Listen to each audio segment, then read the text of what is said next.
గతంలో కేసీఆర్ గారు ఉన్నప్పుడు మీరు ఎందుకంటే సంగారెడ్డి జిల్లా గురించి చెప్పారు కనుక చెప్తున్నా. ఆ సంగారెడ్డి జిల్లాకు కేసీఆర్ గారు ఇదే మీరు చెప్పిన పటాన్చెరు నియోజకవర్గానికి, సంగారెడ్డి నియోజకవర్గానికి, జహీరాబాద్ నియోజకవర్గానికి 50 కోట్లు ఎస్డిఎఫ్ నిధులు మంజూరు చేశారు. బాధ కలిగే రాష్ట్రంలో చాలా మున్సిపాలిటీలకు ఇచ్చారు. మా సవితకి చెప్తుంది, మీ ప్రభుత్వం రాగానే ఆ డబ్బులన్నీ రద్దు చేసినారు.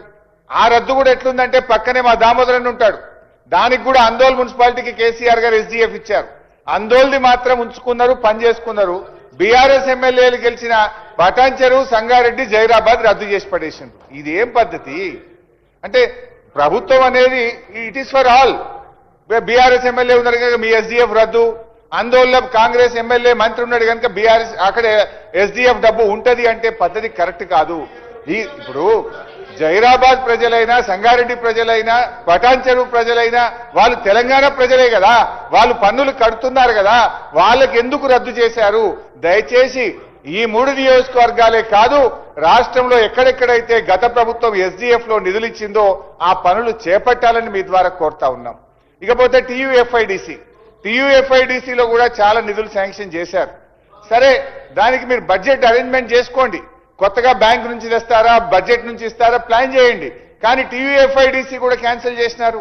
ఇవాళ ఎక్కడెక్కడైతే ప్రతిపక్ష ఎమ్మెల్యేలు ఉన్నారో, మా జిల్లాదే చెప్తున్నాను, అందోల్లో మంత్రి గారు ఉంటే టీయూఎఫ్ఐడిసి మా గవర్నమెంట్ శాంక్షన్ చేసిన పనులు అవుతున్నాయి.